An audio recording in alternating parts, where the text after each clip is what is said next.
నమస్తే అండి. 35 నుంచి ఒకసారి చదువుతాను. ఇవాళ ఆ శ్లోకాలు చూద్దాం. శ్రీ భగవానువాచ అసంశయం మహాబాహో మనో దుర్నిగ్రహం చలం అభ్యాసేన తు కౌంతేయ వైరాగ్యేణ చ గృహ్యతే असंयतात्मना योगः दुष्प्राप इति मे मतिः वश्यात्मना तु यतता शक्यो वाप्तुमुपायतः। अर्जुन उवाच अयति श्रद्धयोपेतः योगाच्छलितमानसः अप्राप्य योगसंसिद्धिम् कां गतिं कृष्ण गच्छति। छिन्नो भयविभ्रष्टः छिन्नाभ्रमिव नश्यति अप्रतिष्ठो महाबाहो विमूढो ब्रह्मणः पथि। 39 చూడండి, 39 చదువు. ఏతన్మే సంశయం కృష్ణ చేతుమర్హస్య శేషతః త్వదన్య సంశయస్యాస్య చేతా నహ్యుపపద్యతే. శ్రీ భగవానువాచ పార్థ నైవేహ నాముత్ర వినాశస్తస్య విద్యతే నహి కళ్యాణ కృత్ కశ్చిత్ దుర్గతిం తాత గచ్చతి. ఓకే అండి, 40 శ్లోకాలు వరకు అయ్యాయి కదా. రేపు 2 శ్లోకాలు, అవి చాలా ముఖ్యమైనవి. అవి రేపు అందరికీ వచ్చేట్లుగా చదువుదాము. ఎక్కువసార్లు చదివితే మనందరికీ వస్తుంది. తత్వమసి మహావాక్య వివరణ మనం చెప్పుకున్నాం. తత్ జీవుడు, తత్ పరమాత్మ, త్వం నీవే అసి అయి ఉన్నావు అని గురువు యొక్క ఉపదేశ వాక్య వివరణ 29, 30, 31 శ్లోకాల్లో మనం మొన్న చాలా చక్కగా వివరించుకున్నాం. మరొక్కసారి మీరు ఆ వీడియో చూడండి, అది చాలా వివరణగా విన్నాము. అంతటా సర్వత్రాన్ని దర్శించగల యోగిని ఏమని ప్రశంసిస్తున్నాడు భగవానుడు. అంతటా తానే, అందరిలో తాను, తనలో అందరినీ చూస్తున్నాడు. యోగి యోగి అంటే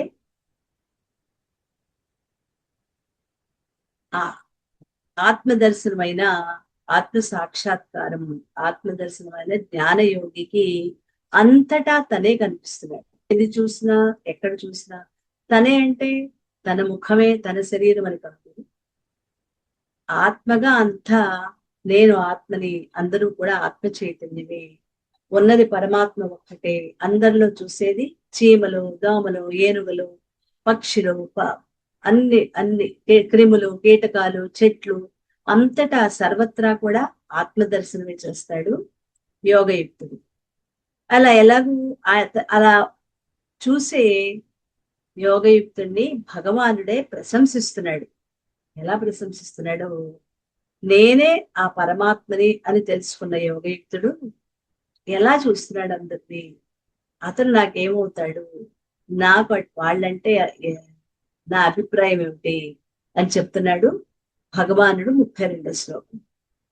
ఆత్మౌపమ్యేన సర్వత్ర సమం పశ్యతి యోర్జున సుఖం వా యది వా దుఃఖం సయోగి పరమో మతః. అర్జున, ఎవరైతే సుఖం గాని దుఃఖం గాని అంతటా అన్ని వేళలా తనదిగా భావిస్తూ సమంగా చూస్తాడో అలాంటి యోగి శ్రేష్ఠుడు అని నా అభిప్రాయం. అందరి యొక్క దుఃఖాలు, సుఖాలు అన్నింటినీ అన్ని వేళలా తనదిగా భావిస్తూ ఉంటాడో, సమంగా చూస్తాడో అటువంటి యోగి శ్రేష్ఠుడు అని నా మతః. మతం అంటే అభిప్రాయం. సయోగి పరమోమత, అలాంటి యోగి శ్రేష్ఠుడు, నాకెంతో ఇష్టడు అని భగవానుడు తన అభిప్రాయాన్ని తెలియజేస్తున్నాడు. నేను గొప్పవాణ్ణి అని మనమే చాటుకుంటే వినేవాళ్ళు నవ్విపోతారు. అతడెంతో గొప్పవాడు అని మన గురించి ఇతరులు చెప్పుకోవాలి. అది గొప్ప విషయం. అలాగే నేను భగవంతుని దృష్టిలో శ్రేష్ఠుణ్ణి అని మనకు మనమే బాగా కొట్టుకోకూడదు. నువ్వంటే నాకెంతో ఇష్టం, నువ్వు చాలా శ్రేష్ఠుడివి అని భగవంతుడే అనాలి. నిజమే, భగవంతుడు ఇలా డైరెక్ట్ గా మనతో మాట్లాడాడు కదా, మరి ఎలా తెలుస్తుంది ఆయన అభిప్రాయం? ఇదిగో ఇలా చెప్తున్నారు. ఎవరైతే తాను చెప్పినట్లు నడుచుకుంటాడో, పరమాత్మ చెప్పినట్లు అంటే ఇందులో చెప్పినట్లుగా నడుచుకుంటాడో అతడే శ్రేష్ఠుడు. ఎలా నడుచుకోవాలి అంటే సమస్త ప్రాణులకి వచ్చే సుఖ దుఃఖాలని తనవిగా భావించి అందరినీ తనలాగా తనతో సమానంగా భావించాలి. అలా ఎవడు భావిస్తాడో అతడే శ్రేష్టమైన యోగి, అతడే నాకు ఇష్టడు అంటున్నాడు భగవానుడు. అంటే మన శరీరంలో కళ్ళు, పళ్ళు, కళ్ళు, కాళ్ళు, చేతులు, నాలుక, పళ్ళు ఇవన్నీ కూడా మన శరీరంలోనివే కదా, అన్ని నావే కదా. నావే అయినట్లుగా అంటే ఈ శరీరంలో కాళ్ళు, చేతులు, కన్ను, ముక్కు, చెవి, నాలుక, పళ్ళు ఇవన్నీ నావే. అలా అయినట్లుగా ఈ సమస్త జీవులు నా దేహంలోని భాగమే అని ఎవరైతే భావిస్తారో వాళ్లే సమంగా చూడగలరు, వాళ్లే శ్రేష్ఠులు. నా దేహంలో కుడి చేయి ఎక్కువ, ఎడం చేయి తక్కువ, కుడి కన్ను ఎక్కువ, ఎడం కన్ను తక్కువ, కుడి కాలు ఇష్టం, ఎడం కాలు ఇష్టం లేదు. అలాగే కుడి చేతి వేళ్లలో నాకు ఒక వేలు, ఈ వేలంటేనే ఇష్టం, మిగిలిన వేలు ఇష్టం లేదు. ఇలా మనకేమైనా ఉందా? ఎడం కన్ను ఇష్టం, కుడి కన్ను ఇష్టం లేదు. ఇటువంటివి ఏమైనా ఉన్నాయా? శరీరంలో అణువు ప్రతి అణువు కూడా నాకు ఇష్టమే, అంతే కదా. దానికి దెబ్బ తగిలితే పోన్లే అలా తగులుతూ ఉంటుంది, పోతే పోయిందిలే అని వదిలేస్తాము మనం. దానికి అది మనసు బాధపడుతూ ఉంటుంది, మనసుకు అదే పని, ఏదో ఒకటి వెతుక్కుని బాధపడుతుంటుంది అని మనం వదిలేస్తున్నామా? ఎందుకంటే ఇంకా ఆ స్థితికి రాలేదు. జీవభావం పోతే వస్తుంది, అప్పుడు వస్తుంది, కానీ ఆ స్థితికి ఇంకా చేరుకోలేదుగా మనం. మనస్సు, బుద్ధి, చిత్తము, అహంకారము ఇవేవి నేను కాదు అనుకోవటం లేదు కదా, ఇవన్నీ నావే అనుకుంటున్నాం కదా. అలాగే నా దేహంలో భాగాలుగా మనం ఎలా భావిస్తున్నామో ఈ సమస్త జీవులు కూడా మొత్తం ఈ సృష్టిలోని అంతటా, కేవలం జీవులే కాదు అంతటా కూడా నా దేహంలోని భాగాలు లాంటివే. నా దేహంలో ఏ భాగం ఇష్టం, ఏది ఇష్టం లేదని అనుకుంటాం, అలా అనుకుంటారా? అలా మన దృష్టిలో పడిన అన్ని, మనం చూసినవి, విన్నవి, కన్నవి అన్నిటినీ కూడా నాలోని భాగమే, అది నేనే. అన్నిటినీ సమానంగా ఎవరైతే చూస్తారో వాళ్ళు శ్రేష్ఠులు. అది సమస్త ప్రాణులకు వచ్చే సుఖ దుఃఖాలు తనవుగా భావించి అందరినీ తనలాగా సమంగా భావించాలి, అది సమంగా చూడటం. అలా ఎవరు భావిస్తారో అదే శ్రేష్ఠుడిని, శ్రేష్టమైన యోగి అని భగవానుడు చెప్తున్నాడు. ఇతరుల సుఖ దుఃఖాలను తనవుగా భావించే యోగి ఇతరులకు సుఖం కలిగినప్పుడు ఆనందిస్తూ ఆ సుఖాన్ని ఎక్కువ చేయడానికి ప్రయత్నం చేస్తాడు. తన వంతు ఏమైనా అవకాశం ఉంటే ఇంకా ఏమైనా వాళ్ళకి ఉపయోగపడే విషయాలన్నీ చెప్తూ ఉంటాడు. అలాగే ఇతరులకి దుఃఖం కలిగినప్పుడు తాను అయ్యో పాపం అని బాధపడుతూ ఆ దుఃఖాన్ని తొలగించడానికి ప్రయత్నం చేస్తాడు. ఎవరికైనా సహాయం కావాల్సి వచ్చినప్పుడు, వాళ్ళు బాధపడుతున్నప్పుడు వాళ్ళ దుఃఖం తగ్గించడానికి తన వంతు కృషి చేస్తాడు. వాళ్ళు సుఖంగా ఉంటే బాగుంది, చాలా సంతోషం, చాలా బాగుంది, మీరు ఎప్పుడూ ఎల్లవేళలో ఇలా సుఖంగా ఉండాలి, దానికి ఏదైనా నా అవసరం అయితే నేను సహాయపడతాను మీకు అని మనస్ఫూర్తిగా అని ఎవరైతే చేయగలడో వాళ్ళు నాకు ఇష్టం అంటున్నాడు భగవానుడు. అదే దుర్యోధన లాంటి వాళ్ళు ఇతరులు సుఖంగా ఉంటే అసూయతో రగిలిపోతారు, వాళ్ళు కష్టాల్లో ఉంటే ఆనందిస్తారు, ఇంకా వాళ్ళని కష్టపెట్టాలి అని చూస్తూ ఉంటారు. అందుకే ఘోషయాత్ర సమయంలో, ఆ ఘోషయాత్ర వచ్చింది కూడా అందుకే. ఎందుకంటే పాండవులు 12 సంవత్సరాలు 13 సంవత్సరాల కాలం కదా, 12 సంవత్సరాల అరణ్యవాసం, 1 సంవత్సరం అజ్ఞాతవాసం.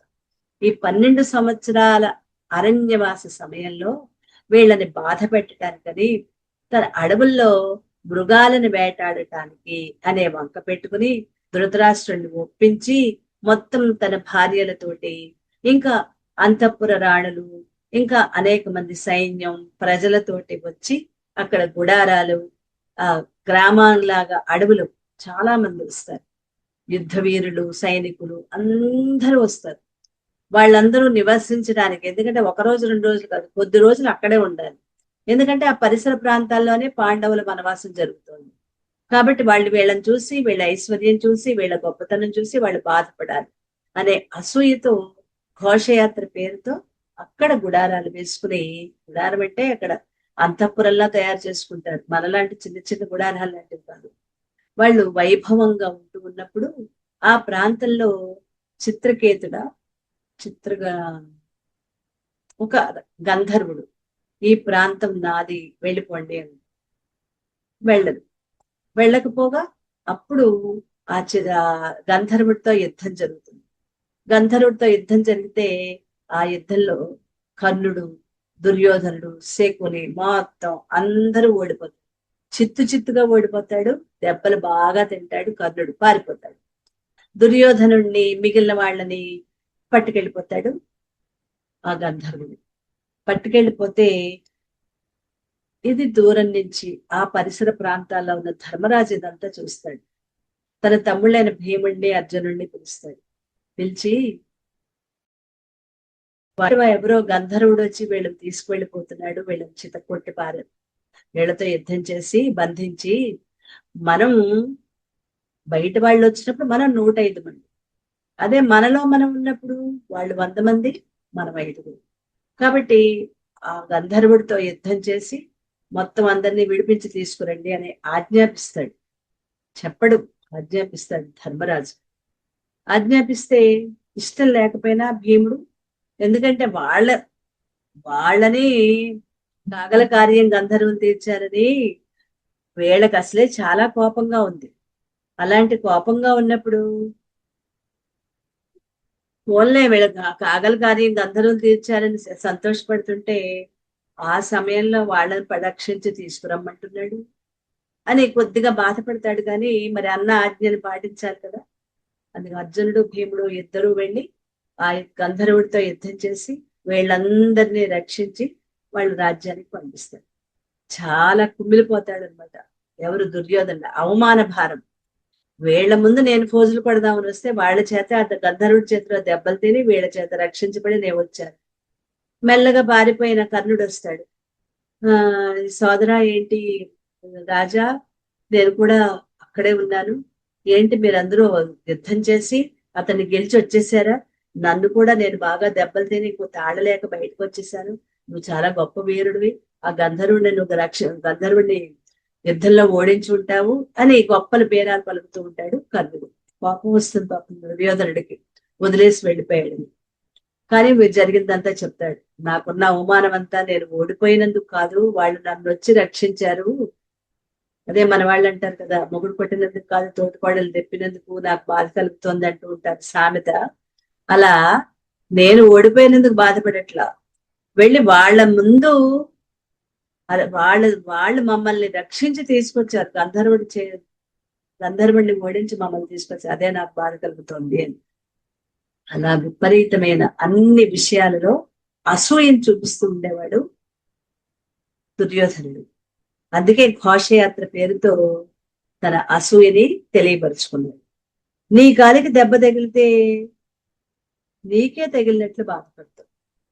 మరి నీ కాలు అంటే నువ్వు వేరు, నీ కాలు వేరు కదా.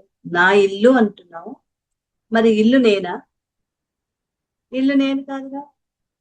మరి ఇంటికి గోడ ఎక్కడైనా పాడైతే అయ్యో గోడ పాడైంది అంటాం, కానీ మనం ఏమి దానికి నొప్పి తగలదు కదా మనకి.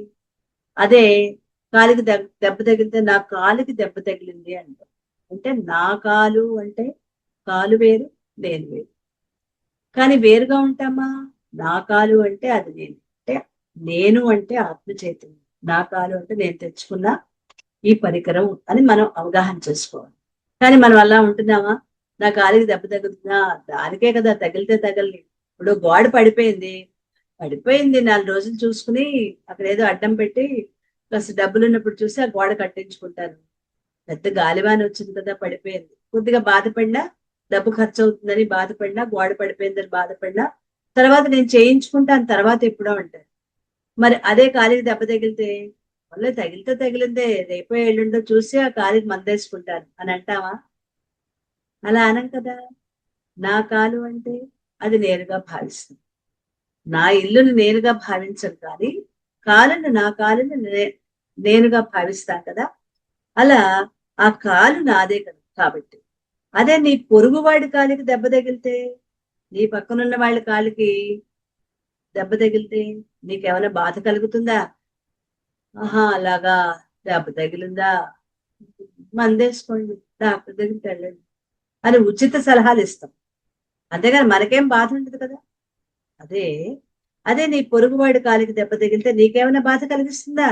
లేదు. ఎందుకని? అతడు నీకన్నా వేరుగా ఉన్నాడు కాబట్టి. అతడు నీవే అనే భావం నీలో లేదు. నేను అంటే నా పక్కనున్న వాళ్ళు నేను ఒకటే అనే భావన నీకు లేదు కాబట్టి వాళ్ళకి ఏం జరిగినా పెద్ద నీ మనసుకేమి బాధ ఉండదు. అయితే మహాత్ముడు ఎలా ఉంటాడు? ఆత్మే పమ్యేనా, అతడే నేను, నేనే అతడు. ఇది అత్యంత అద్భుతమైన స్థితి. ఆత్మే పమ్యేనా, అదే ఆత్మే పమ్యేన స్థితిలో ఉండాలి అంటే. అంటే అవతల వాళ్ళకి దెబ్బ తగలగానే నువ్వు ఏడుస్తూ కూర్చోవడం అని కాదు అక్కడ.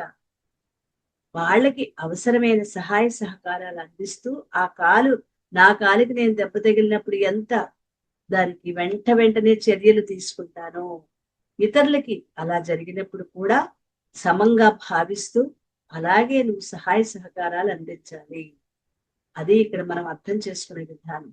వాళ్ళకి దెబ్బ తగలగానే నువ్వు ఏడుస్తూ కూర్చోని కాదు. ఎందుకంటే ఇలాంటివి కొద్దిగా అవగాహనలో లోపం ఉంటుంది. వాళ్ళకి తగిలితే మేము ఏడవాలా, అవతల వాళ్ళకి బాధ కలిగితే మేము ఏడుస్తూ ఉండాలా, అవతల వాళ్ళు సుఖంగా ఉంటే మేము చూసి పొంగిపోవాలా? అవును. ఇతరులు సుఖంగా ఉంటే మనం చాలా ఆనందంగా ఉంటాం. ఇతరులు బాధపడుతున్నప్పుడు వాళ్ళ బాధలో మనం వాళ్ళకి కొద్దిగా సహాయ సహకారాలు అందించి వాళ్ళ దుఃఖాన్ని పోగొట్టే మార్గాన్ని వీలైతే చెప్పాలి, దగ్గరుండి అనునయించాలి. అది కరెక్ట్. అది ఆత్మ పమ్యేన స్థితి. ఇది భగవానుడే చెప్తున్నాడు. ఇది ఎవరో చెప్పింది కాదు, ఇది భగవానుడు చెప్పేది. నువ్వు ఆ స్థితిలో ఉండు. నేనే అతడు, అతడే నేను అనే స్థితిలో ఉండు. ఎందుకు? అందరూ ఆత్మస్వరూపులే. నేను ఆత్మస్వరూపమైనప్పుడు అందరూ అదే కదా. అందుకనే ఆత్మౌపమ్య స్థితినిగా తెచ్చుకో. అతడే నేననే భావంతో ఉంటాడు కాబట్టి అతడి బాధ నాదే అనుకుంటాడు. అలాగే అతని సుఖం కూడా నాదే అనుకుంటాడు. వాళ్ళు సంతోషంగా ఉంటే నేను చాలా బాగున్నాను అంటాడు. అంతేగాని ఎదటి వాళ్ళని చూసి దుర్యోధనలాగా అసూయ చెందడు. అసూయ చెందడు. వాళ్ళ సుఖం చూసి కుళ్ళుకోడు. ఎప్పుడు ఎప్పుడు వాళ్ళు ఏడుస్తారా అని ఎదురు చూడు. ఆత్మజ్ఞాని అందరూ ఆత్మస్వరూపులేనండి. నేను ఆత్మస్వరూపుణ్ణి. అందరూ ఆత్మస్వరూపులే, నేను ఆత్మస్వరూపుణ్ణి అని భావిస్తాడు. కనుకనే అంతటా ఉన్నది నేనే అని భావిస్తాడు. అలా అనుకోవటమే ఆత్మౌపమ్యేన స్థితి. నోట్ చేసుకోండి. ఈ స్థితి మనం తెచ్చుకోమని చెప్తున్నాడు భగవానుడు ఈ శ్లోకంలో. నువ్వు వేరుగా చూడద్దు, నువ్వు దుర్యోధనుడుగా ఉండద్దు. అలా ఉన్నావా నీకు ఎప్పుడూ కూడా ఎదుటి వాళ్ళ దుఃఖాన్ని నీకు సంతోషాన్ని కలిగిస్తుంది. నువ్వు ఆత్మోపమ్యన స్థితిలో ఉన్నావా? అతడే నేను, నేనే అతడు. అసలు ఉన్నది ఒకటే ఆత్మ చైతన్యం. వాళ్ళు సుఖంగా ఉన్నారా? నాకు చాలా ఆనందం. వాళ్ళు బాధపడుతున్నారా? అయ్యో, ఆ బాధ నాలాగానే నాదేగా భావించి వాళ్ళకి అనునయంగా అది తగ్గడానికి నా వంతు ప్రయత్నం చేస్తాను. అలా ఎవరైతే ఉంటారో సమస్థితిలో ఉంటారో అదే ఆత్మౌపమ్యేన స్థితి. ఇది మాత్రం నోట్ చేసుకోవాలి. ఆత్మౌపమ్యేన స్థితి. అతడే నేను, నేనే అతడు అనే స్థితి. సనాతన ధర్మం, హిందూ ధర్మం చెప్పేది ఏంటంటే ఆత్మౌపమ్యైన స్థితినే చెప్తోంది. అందరూ నువ్వే, ఇతరులను నీలాగా భావించుకో అంటుంది హిందూ ధర్మం, సనాతన ధర్మం. నీ తోటి వాళ్ళని సోదరుగా భావించుకో అంటుంది బైబిల్లోని వాక్యం. విశ్వమానవ సౌభ్రాతృత్వం అంటే విశ్వమానవులందరినీ సోదరులుగా చూసుకోవడం చాలా గొప్పగా భావిస్తారు ఆ మతాలు, సోదరులుగా. కానీ హిందూ ధర్మం ఏముంటుంది? అది నువ్వే. సోదరులు అంటే మళ్ళీ అక్కడ ఏమైనా తేడా ఉంది. నేను వేరు, నా సోదరుడు వేరు, అంతే కదా. ఇతరులను నీ సోదరులుగా భావించు అంటే నీలా భావించమని కాదుగా అక్కడ ఉంది. ఉన్నప్పుడు అన్నదమ్ములు బాగానే ఉంటారు, ఏదైనా గొడవ వచ్చిందంటే ఎడమొహం పెడమొహం పెట్టుకుని మాటలు కూడా పోతాయి. మరి సోదరుల మధ్య అంత వ్యత్యాసం ఉంటుంది కదా. అది ఒక మతంలోని వాళ్ళు చెప్పేది. ఇతరులని నీ సోదరులుగా భావించు అంటున్నారు. అదే హిందూ ధర్మంలో అది నువ్వే అని భావించు, ఇతరులను నీలాగే భావించు, అది నువ్వే అని భావించు అంటారు. ఇంకా గొప్పగా భావిస్తారు 6 కానీ భగవద్గీత మాత్రం సోదర భావం అంటే చాలదు, తోటి వాళ్ళని నీలాగా చూసుకో. తోటి వాళ్ళని వేరుగా చూడొద్దు. నీ శరీరంలోని కాలు, చెయ్యి, కన్ను, ముక్కు, పళ్ళు, నోరు, ఇవి నీ శరీరంలోని భాగాలే కదా. అవి ఎలా చూసుకుంటావో నీ కంటికి కనిపించే అన్ని జీవరాశుల్ని కూడా నువ్వు అలా నీ శరీరంలో భాగంగా భావించు అని భగవద్గీత చెప్తుంది. ఎందుకంటే సోదరులు కొంతకాలం ప్రేమగా ఉండొచ్చు, కానీ ఏదైనా తేడా వస్తే, ఆస్తి పంపకాల భేదాభిప్రాయాలు కలిగితే ఒకరినొకరు చంపుకోవడానికి కూడా వెళ్ళి ఎక్కడో కొద్ది మంది అన్యోన్యంగా ఉండొచ్చు, కానీ ఎక్కువ మంది ద్వేషభావంతోనే ఉంటారు. అందుకే అన్నదమ్ములు చావుకోరు, బావమరుదులు బతుక్కోరు అనే సామెత వచ్చింది ఇలాంటి వాళ్ళ గురించి. కానీ నీలాగా చూసుకో అంటే ఎప్పుడైనా నిన్ను నువ్వు ద్వేషించుకుంటావా? నీతో నువ్వు దెబ్బలాడుకుంటావా? నీతో నువ్వు మాట్లాడుకోవటం మానేస్తావా? ఏ ఆస్తి తగాదాలు లేకపోతే ఏ వస్తువుల గురించో నీతో నువ్వే గొడవ పెట్టుకుంటావా? నిన్ను నువ్వే ద్వేషిస్తావా? అవేం చేయవు కదా. అందుకని ఇతరులని నీలాగానే భావించు. ఇక్కడ మనం అర్థం చేసుకో. ఈ శ్లోకం యొక్క భావం చాలా చాలా ఉన్నతమైన భావం. ఇంకొక ఏ మతాల్ని ఇది కించపరచడంలా తేడా చెప్తోంది. నీ శరీరాన్ని నువ్వు ఎలా ఇష్టపడతావు, నీ శరీరంలో ప్రతి భాగాన్ని నువ్వు ఎలా నువ్వుగా అనుకుంటావు, అందరినీ నీ శరీరంలో భాగంలాగా అందరూ నేనే అనే భావనలో ఉండు. అదే సోదరులైతే ఇంకా గొడవలు ఏవైనా ఉండొచ్చు, కానీ అన్నదమ్ములు వేరే వేరే దేశాల్లో ఉన్నా మాట్లాడుకోవద్దే. మా వాళ్ళు గొడవలు పడేవాళ్ళు ఒక దేశంలో లేకపోయినా వేరే వేరే దేశాల్లో ఇద్దరు తలకు చోట ఉన్నా గొడవ పడ్డ వాళ్ళు కూడా మనం చూస్తున్నాం కదా. అది ఆస్తి తగాదానా కాదు, మాట పట్టింది. ఆస్తుల కోసం కూడా దెబ్బలాడుకోవట్లేదు ఇప్పుడు. చిన్న చిన్న విషయాలు, బర్త్డేకి విషెస్ చెప్పకపోవటం, ఏదైనా ఒక పండక్కి వాళ్ళ పిల్లకి ఏదో పలకరించకపోవటం, అలాంటి చాలా అతి చిన్న, అసలు అది విషయం కూడా కాదు, అలాంటి చిన్న చిన్న వాటి కోసం కూడా కుటుంబాలు వేరైపోయినవి. ఇవాళ అంత ఈగోస్ ఎక్కువైపోయి మరి సోదరులుగా ఉండటం వల్ల ఉపయోగం ఏంటి? అది ఇక్కడ అడుగుతున్నది భగవానుడు. భగవద్గీతలో చెప్పేది నీ శరీరంలోని భాగాలు ఎలాగో అలా భావించు. నిన్ను నువ్వు ద్వేషించుకుంటావా? నీ మీద నీకు అసహ్యమా? నీ చెయ్యి అంటే ఇష్టం లేదు, నీ కాలంటే ఇష్టం లేదు, ముక్కంటే ఇష్టం లేదు, అలా ఎప్పుడైనా నిన్ను ద్వేషించుకున్నావా? కాదు కదా. అలా నీ పట్ల నీకు ఎంతటి ఇష్టమో అదే అందరి పట్ల ఉండటం అని చెప్తూ, అది ఆత్మౌపమ్యేన, ఇది చాలా చాలా గొప్ప విషయం. మహాభారతంలో ఆత్మ ప్రతికూలాన్ని పరేషాంన సమాచరేత్, ఇతరులు నీకేది చేస్తే సరిపోదు అది నీవు ఇతరులకు చేయవద్దు. ఇది చాలా గొప్ప విషయం అండి. ఇతరులకి నువ్వు ఏది చేస్తే, నీకు ఏది చేస్తే ఇష్టపడదు, ఇతరులు నిన్ను ఎలా గౌరవించాలని నువ్వు భావిస్తావో నువ్వు ముందుగానే వాళ్ళని గౌరవించు అంటూ, ఇతరులు నీకేది చేస్తే సరిపోదో అది నీవు ఇతరులకు చేయవద్దు అని మహాభారతంలో విదురుడు ధృతరాష్ట్రుడితో చెప్తాడు.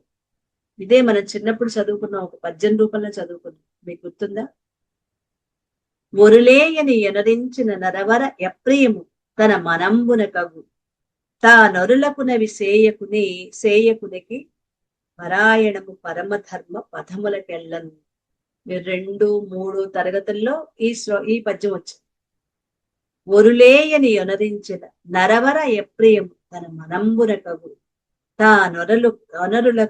తానొరులకు ఇవి, ఒరులు అంటే ఇతరులు, తానొరులకు ఇవి సేయకునికి పరాయణము పరమధర్మ పదములకెళ్ళను. అన్ని ధర్మాలలోకి పరమధర్మం ఇతరులని నీవుగా భావించు. నీకు వాళ్ళు ఏది చేస్తే ఇష్టం ఉండదో అది నువ్వు వాళ్ళకి చెయ్యకు.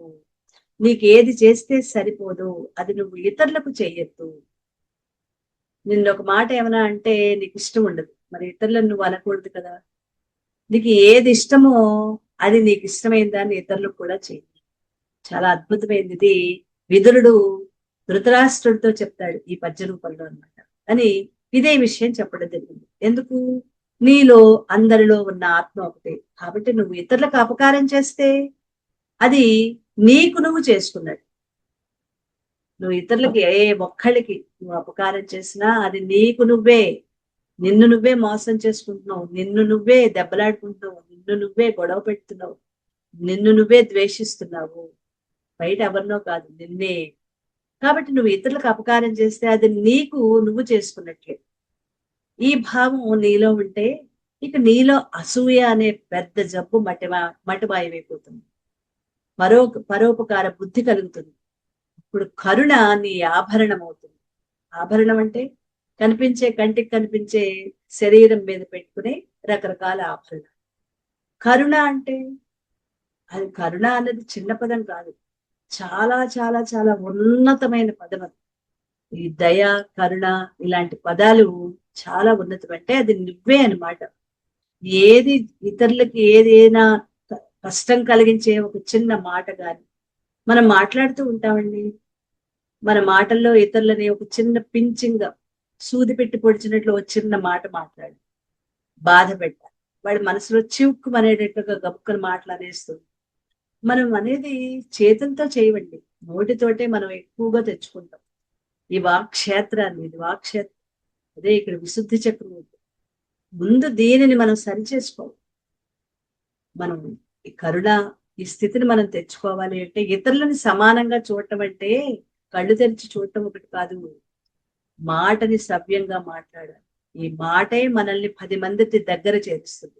ఈ మాటే మనల్ని 10 మందితో విరోధం కలిగిస్తుంది. మా అమ్మగారు ఎప్పుడు ఈ మాట అనేది, నీ మాటే 10 మందిని దగ్గరకు చేరుస్తుంది. 10 మంది నిన్ను సంతోషంగా, నువ్వు అందరితో సంతోషంగా ఉండగలుగుతావు. నీ మాటే 10 మందికి దూరం చేస్తుంది. జాగ్రత్తగా మాట్లాడాలి. నా తల్లికి, నా తల్లిదండ్రులకి వాళ్ళు గుర్తు చేసుకుని మరీ నమస్కరిస్తుంది. అటువంటి నా తల్లిదండ్రుల శిక్షణ అద్భుతమైన శిక్షణ. అది నాకు ఇవాళ 10 మంది మనుషుల దగ్గర చేసేటట్టుగా ఆ మాట నన్ను ఉన్నతమైన స్థితికి తీసుకొచ్చింది.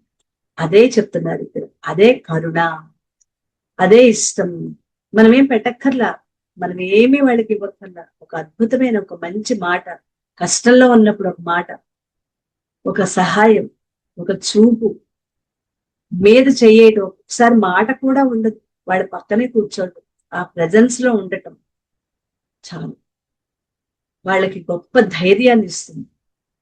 ఎందుకు అంటే అది వాళ్ళు చెప్పలేరు. లోపల ఉన్న దుఃఖం అంతా తొలగిపోతుంది. గొప్ప ధైర్యాన్ని ఇస్తుంది, ఒక నమ్మకం ఇస్తుంది. అది అది మనం చేయగలగాలి. దానికి మన మాటని ఉపయోగించుకో. మన నోటిలోకి వెళ్ళేది విషం కాదు, మన నోట్లోంచి బయటకు వచ్చేది విషం. విషం అంటే ఇతరులని బాధ పెడుతుంది. శరీరంలో బాణాలకు తగిలితే అవి తీసి మందు రాసుకుని తగ్గించుకోవచ్చు. మనసుకి బాణాలు తగిలితే అవి మనం తీయలేవు. ఇది కూడా భాగవతంలోని శ్లోకమే, మహాభారతంలోని శ్లోకమే అన్నమాట. ఆ శ్లోకం గుర్తులేదు కానీ దాని భావం ఏంటంటే శరీరానికి బాణాలు తగిలితే తీసి మందు రాసుకుంటే తగ్గుతుంది, మనసుకు తగిలిన బాణాలు ఏం చేసినా తగ్గవు. అది చివరి వరకు, జీవితాంతం చివరి వరకు కూడా ఆ బాధ ఉంటూనే ఉంటుంది. అది ఎందువల్ల? మాట రూపంలోనే మనకు వస్తుంది. కాబట్టి మన మాటని సరి చేసుకోవాలి. మాట్లాడేటప్పుడు పరాపశ్యంతి మధ్యమ వైఖరి మనకి మనకి లలితా సహస్రంలో వస్తుంది. అంటే మన మాట లోపల ఆలోచించుకుని ఆ మాట రూపంలో మనం ఒక ప్లాన్ రూపంలో బయట తయారు చేసుకుని అది బయటకు వచ్చే మాట పరదేవత. అందుకే అమ్మవారి రూపంలో ఆ మాటే పరమాత్మ. ఆ పరమాత్మగా నువ్వు ఎప్పుడైతే భావిస్తావో నీ నోట్లోంచి వచ్చే ప్రతి మాట మంత్రమే అవుతుంది. కాబట్టి మాటని సరి చేసుకోవాలి. మాట్లాడేటప్పుడు, ఇతరులు మాట్లాడేటప్పుడు చాలా పెద్ద సబ్జెక్ట్ అండి. దీన్ని మనం ప్రాక్టీస్ చేస్తే మన జీవితం మారిపోతుంది. ఎందుకంటే ఆ ప్రాక్టీస్ మనమే చేయాలి. మనం చేస్తేనే మనకు మారుతుంది. మాట్లాడేటప్పుడు పూర్తిగా వినాలి. ఎవ్వరు చెప్పినా పూర్తిగా వినాలి. మధ్యలో తగులుకుని ఆపేసి మన సొద చెప్పడం కాదు. వాటిని మాట్లాడినిద్దాం. అవతల వాళ్ళ భావన అంతా విన్న తర్వాత అందులో ఏది నాకు అవసరమో, ఏది మనం తెలుసుకుని మంచి చెడు, అలాగే అందులో ఏది చెప్తున్నారో సరిగ్గా ఆకళింపు చేసుకుని అప్పుడు దాని మీద తెలిస్తే నాకు తెలుసు అని మాట్లాడతాం. తెలియకపోతే నాకు తెలీదు అని మనస్ఫూర్తిగా చెప్తే వాళ్ళు అడుగుతారు, నాకు ఎప్పుడు తెలియదండి, ఇలాంటివి వెళ్ళలేదు, ఇలాంటివి ఉంటాయా? చాలు. ఆ ఒక్క మాట కూడా వాళ్ళకి స్వాంతన కలుగజేస్తుంది. అయ్యో వీళ్ళకి తెలియకపోయినా వీళ్ళకి చెప్పినా నాకు తెలియదు అని అంటున్నారు. ఓహో, లేదులేండి, అయితే ఇలా ఉంటాయి కాబట్టి ఇది కూడా మనం కొత్తగా నేర్చుకుంటున్నాం కదా, ఈ నేర్చుకునే దాని నుంచి మనం జాగ్రత్తగా బయటపడదాం అన్నదానికి, ఏమో నువ్వేం చెప్పావు నాకేం తెలుసు, ఎప్పుడు వెళ్ళా, నాకు చెప్పక ఇలాంటివన్నీ అనే మాటకి తేడా ఎంత ఉంది? మనకి తెలియకపోవచ్చు, అన్ని మనకు తెలుసని అనటానికి లేదు. అందుకు మన మాటని ఇక్కడ చాలా జాగ్రత్తగా ఉపయోగించు. అది ఇతరులు ఎందుకు వస్తారు మన దగ్గరికి? మనం ఏమైనా గొప్ప వాళ్ళని వస్తారా? వాళ్ళు తక్కువ వాళ్ళని వస్తున్నారా? షేరింగ్, తోటి వాళ్ళతో షేర్ చేసుకుంటే దుఃఖం తొలగిపోతుంది, వాళ్ళ బాధ తగ్గుతుంది. ఆ సమస్యకి పరిష్కారం నా ఒక్కడి వల్ల కావటం లేదు, వీళ్ళ వల్ల కూడా ఇంకా ఏమైనా మంచి సలహా ఇస్తారేమో అని కదా షేర్ చేసుకుంటారు. అలా మన దగ్గరకు వచ్చిన వాళ్ళని, వాళ్ళు ఎవరైనా కావచ్చు, స్నేహితులు, బంధువులు, చుట్టాలు, ఫ్రెండ్స్ కానీ, కుటుంబంలోని వాళ్ళు కానీ మాట్లాడుతున్నప్పుడు, ఏమో అది నీకు సంబంధించింది, నేనేం చేయను, అది అలా ఎంతమంది విసురుకుంటారు. అదే మనం చేసేది. దానివల్ల మనం ఏమైనా ఖర్చు పెడుతున్నామా? ఏమీ ఖర్చు పెట్టట్లేదు. మనకి ఇచ్చే సమయం, వాళ్ళు మనకి ఇచ్చిన విలువని మనం దాన్ని జాగ్రత్తగా అది గమనించి వాళ్ళకి మన చేతనైనంత వరకు సహాయం చేయాలి. అది చేయమంటున్నాడు భగవానుడు. ఇప్పుడు ఇదంతా ఎందుకు చెప్పుకుంటున్నాం? ఇది సమంగా చూడటం అంటే ఇది చేయగలమా? ఇది ఒక సాధన. ఇది మనం చేసే రెగ్యులర్ గా చేసే సాధనలో మన నోటిని, మాటని అదుపులో ఉంచుకోవటం, సౌమ్యంగా మాట్లాడటం, తెలిస్తే తెలిసినట్టు చెప్పాలి, తెలియకపోతే తెలియదు అని చెప్పాలి. వాళ్ళని మభ్య పెట్టకూడదు. ఇది ఒకటి మనం నేర్చుకోవాలి. మనకు తెలిసినా తెలియకపోయినా నోటికి వచ్చినట్టు మాట్లాడేసి వాళ్ళకి ఏదో చెప్పేశారు, అది చాలా తప్పు. సమయము వృధా. రెండవది వాళ్ళ బాధని మనం తీర్చలేం. ఇంకోటి వాళ్ళని రాంగ్ రూట్ లోకి మనమే పంపించిన వాళ్ళు, దీనివల్ల వాళ్ళకి ఇంకొక నష్టం జరుగుతుంది. కాబట్టి నాకు తెలిస్తే పూర్తిగా విన్న తర్వాత మీరు చెప్పింది నాకైతే అర్థమైంది, కానీ నేను ఎప్పుడూ దీన్ని ఎదుర్కోలేదండి, నాకు తెలీదు అని మనం చెప్పామనుకోండి, వీళ్ళకి తెలీదు, చూద్దాము మనకి ఏమైనా సహాయం లభిస్తుందేమో, భగవంతుడు ఎప్పుడు మన చుట్టూతానే ఉంటాడు, ఏ సమస్యకైనా పరమాత్మ నుంచి మనకి సహాయం లభిస్తుంది, మీరు ధైర్యంగా ఉండండి, నాకు కూడా తెలియదు, పరమాత్మ నుంచి సహాయం మాత్రం అందుతుంది, ఆ ఒక్కటి నాకు నమ్మకం ఉంది. మీకు కూడా అదే నమ్మకంతో చెప్తున్నాను, మీకు కూడా పరమాత్మ సహాయం అందుతుంది. ఇలా మనం మాట్లాడితే అవతల వాళ్ళ దుఃఖం ఏమవుతుంది? చేత్తో తీసినట్లు తగ్గినటమే కాదు, ధైర్యం వస్తుంది. ఎందులో సమస్యలో కూరుకుపోతూ ఉన్నారు, ఇవాళ ఎక్కువ మంది సమస్యల్లో కూరుకుపోతున్నారు, సరిపోవటం లేదు వాళ్ళకి, వాళ్ళ శక్తి సరిపోవటం లేదు, అందుకని సహాయ సహకారాలు అడుగుతారు. మనం దానికి స్పందించి, ఎందుకంటే అది కూడా నేనే ఆ సమస్యను నీ దేహంతో పొందనవసరంలా, ఆ దేహంతో కూడా ఆ సమస్యను నేనే పొందుతున్నాను, దాని పరిష్కారం కూడా పరమాత్మ నుంచి వస్తే అది కూడా నేనే తీసుకుంటున్నాను. చాలా నోట్ చేసుకుందాం, ఈ విషయాలు మాత్రం నోట్ చేసుకో. అది చెప్తున్నాడు భగవానుడు ఇక్కడ, సమస్థితిలో ఆత్మౌపమ్యాన స్థితి. నీ ఎదుటివాడి కష్టం నీ కష్టంగా ఎందుకు భావించమన్నాడు? వాళ్ళు ఎలా పోతే నాకెందుకంటే నేను హాయిగా ఉన్నాను. ఎప్పుడు వాళ్ళు వేరు నేను వేర్లైతే మరి ఆత్మౌపమ్యాన స్థితి కాదు కదా అది. ఆ దేహం ద్వారా ఒక సమస్యని నేను అక్కడ పరిష్కరించుకుంటున్నాను, వేరొక దేహం ద్వారా ఒక సుఖాన్ని పొందుతున్నాను. ఆ సుఖం వాళ్ళు ఎంత హ్యాపీగా ఉన్నారు, వాళ్ళ కుటుంబంలో ఒక మంచి కార్యక్రమం జరుగుతుంది, వాళ్ళందరూ సంతోషంగా ఉన్నారు. ఆ సంతోషం, ఆ రూపంలో కూడా నేను సంతోషంగా అక్కడ ఉన్నాను, అందులో ఉన్నది నేనే సంతోషంలో. ఇందులో సమస్యను పరిష్కరించేది నేనే. ఈ రూపంలో నేను సమస్యను పరిష్కరించుకుంటాను. అలా సమస్థితిలో ఉండటమే యోగయుక్తుడు. అలాంటి వాళ్ళు నాకు ఇష్టడు అంటారు భగవాను. అప్పుడు కరుణ నీ ఆభరణం అవుతుంది. మహాత్మా గాంధీ బతుకున్న రోజుల్లో క్రైస్తవ మత బోధకుడు గాంధీ గారి దర్శనార్థం సేవాగ్రామం వచ్చాడు. గాంధీ గారితో మాట్లాడుతున్నాడు. గాంధీ గారిది ఎప్పుడు కూడా తీయకుండా ఒక గ్రంథం ఉంటుంది, అదే భగవద్గీత. అయితే భగవద్గీతతో పాటు బైబిల్ కూడా చూస్తూ దాన్ని కూడా మడిచి పక్కన ఆ గీత గ్రంథం పైన పెట్టారు. అంటే కింద భగవద్గీత ఉంది, పైన బైబిల్ పెట్టారు. గీత కింద ఉండి బైబిల్ పైన ఉండటాన్ని చూసిన క్రైస్తవ మత బోధకుడికి కొద్దిగా మత దురభిమానం కొంతమందిలో ఉంటాయి అలాంటివి. పెచ్చిమీరి గాంధీ గారు, మీ భగవద్గీత పైన మా బైబిల్ ఉందే అన్నారు. దానికైనా అవును, మా భగవద్గీత ఆధారంగానే ఆ బైబిల్ కూడా ఉంది. మీ గ్రంథం కింద ఉంది, మా గ్రంథం పైన ఉందని ఆయన దురభిమానం. దీని ఆధారంగానే పై గ్రంథం కూడా ఉందయ్యా అని. చూడండి ఆ మాటలోని సౌమ్యత. అప్పుడు వాళ్ళకి మాట్లాడటానికి ఏముండదు. భగవద్గీత ఆధారంగానే అన్ని గ్రంథాలు ఉన్నాయి, అది కూడా కరెక్టే. అనగానే చటుక్కున మా భగవద్గీత ఆధారంగానే మీ బైబిల్ ఉంది అన్నారు. అంతే, అతని తల తిరిగింది. ఇది కేవలం చెలోక్తి మాత్రమే కాదు, అక్షర సత్యం. భగవద్గీత సర్వ ధర్మసారం, అన్ని ధర్మాల యొక్క సారం. దీన్ని మించిన ఏ మతంలో కూడా ఏమీ ఉండదు. ఏ మతంలోని భావాలైనా ఎంత ఉన్నత స్థితికి ఎదగలేము. అంత ఉన్నతమైన స్థితిలో మనల్ని నిలబెట్టేది భగవద్గీత. గ్రంథం ఉండటం కాదు, మనల్ని ఉన్నత స్థితిలో నిలిపేది భగవద్గీత.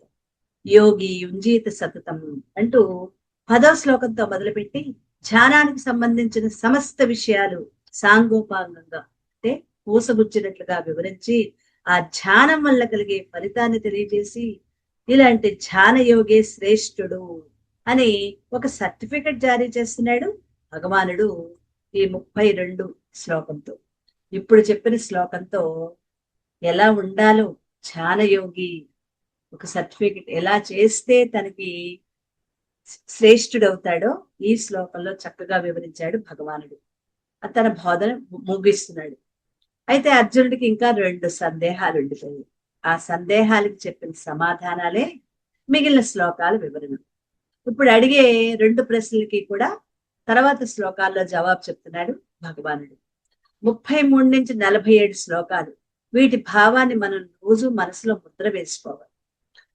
భగవద్గీతలో ఈ శ్లోకాలు అత్యంత ప్రధానమైనవి. 33 అంటే ఇప్పుడు మనం చెప్పుకోబోయే 33 నుంచి ఆఖరి శ్లోకం 47 వరకు మొత్తం ఇవి 15 శ్లోకాలు. ఈ 15 శ్లోకాల యొక్క భావం నిరంతరం మనం గుర్తు చేసుకుంటేనే మనం ఆ స్థితిలో ఉండగలుగుతాము, భగవానికి ఇష్టలం అవుతాము. అర్జునుడైతే ఎదురుకుండా ఉన్నాడు కాబట్టి నువ్వు నాకు ఇష్టమైన శిష్యుడివయ్యా అని అంటున్నాడు. మరి మన ఎదురుకుండా భగవానుడు లేడు, ఆయనకి మనం ఇష్టం ఎలా అవ్వాలి? ఆయన చెప్పిన మార్గంలో మనం నడిస్తే అదే 33 నుంచి 47 వరకు ఉన్న 15 శ్లోకం. చూద్దాం.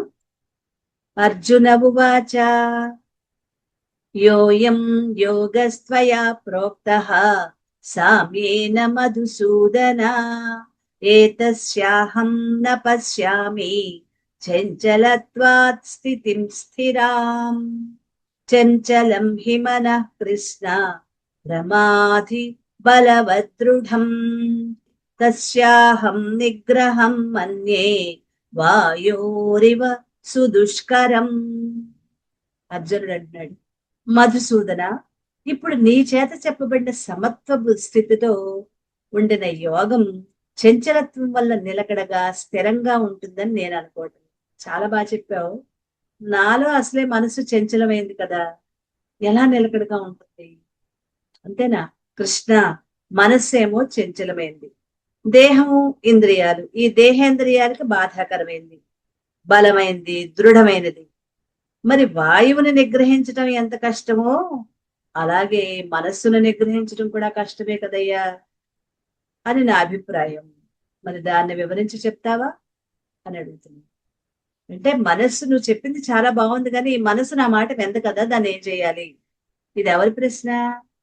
మన అందరి ద్వారా మనందరి గురించి అర్జునుడు అడిగిన ప్రశ్న అన్నమాట.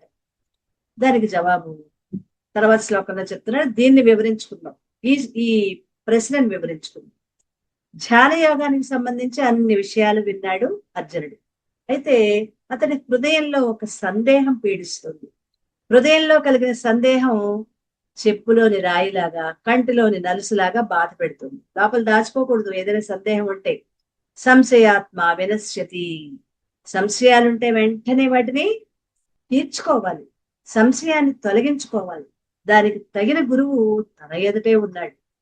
కొన్ని గురువు లేదు, ఎప్పుడు ఎవరు నా సంశయాలు తీరుస్తారు అంటానికి లేదు, తన ఎదుర్కొండానే ఉన్నాడు. మరి ఇంతకన్నా అదృష్టం మరొకటే ఉంది. అందుకే తన సందేహాన్ని వ్యక్తం చేస్తున్నాడు. ఏమని? మధుసూదన, నీచే చెప్పబడిన ఈ ధ్యాన యోగం మనస్సు యొక్క చంచలత్వం వల్ల స్థిరంగా ఉంటుంది అని అనుకోవటం లేదు నేను. చాలా వినయంగా అంటున్నాడు అనమాట. శ్రీకృష్ణుడు యుద్ధరంగ మధ్యలో అద్భుతం, ఆశ్చర్యకరం, అఖండం, సర్వవేదసారమైన వేదాంతాన్ని బోధిస్తున్నాడు కదా. యుద్ధం ఇంకా మొదలెట్టకుండా మధ్యలో ఎందుకు? దుఃఖంతో నిండిన సమస్త మానవ జాతి యొక్క దుఃఖ నివృత్తి కోసం. అలాగే అర్జునుడు కూడా విపరీతమైన దుఃఖంలో ఉండి తన దుఃఖ నివృత్తికి ఏదైనా పరిష్కారం దొరుకుతుందేమో అనే తీవ్రమైన తపనలో ఉన్నాడు. యుద్ధం మానేసి కూర్చుంటానన్నాడు కదా, వెళ్ళిపోతా అన్నాడు కదా, అదే దుఃఖం అన్నమాట. అందుకే ప్రతి విషయాన్ని ఎంతో, అంటే భగవానుడు చెప్పే ప్రతి విషయాన్ని ఎంతో సావధానంగా వింటూ ఇది ఆచరణ సాధ్యమేనా కాదా అనే ప్రశ్న వేసుకుంటూ ఆ సందేహం రాగానే ఇప్పుడు ప్రశ్నిస్తున్నాడు. మధుసూదన, నువ్వు చెప్పిన ధ్యాన యోగం మనస్సు యొక్క సమత్వం వల్ల సిద్ధిస్తుంది. మనస్సు అందరినీ సమంగా చూడమని చెప్తున్నావు నువ్వు. మనసుతోనే కదా మనం చూడాలి. కానీ మనస్సు స్థిరత్వం లేదయ్యా. దాన్ని ఏం చేయాలి? మనస్సుకి 2 లక్షణాలు ఉన్నాయి. ఒకటి చంచలత్వం, అంటే ఎక్కడా మనస్సు నిలకడగా ఉండదు, విషయాలలో సంచరిస్తూ ఉంటుంది. రెండవది అస్థిరం, అంటే దానికి ఏదో ఒక దాని మీద అభిరుచి కాకుండా దాని అభిరుచులు మార్చుకుంటూ ఉంటుంది.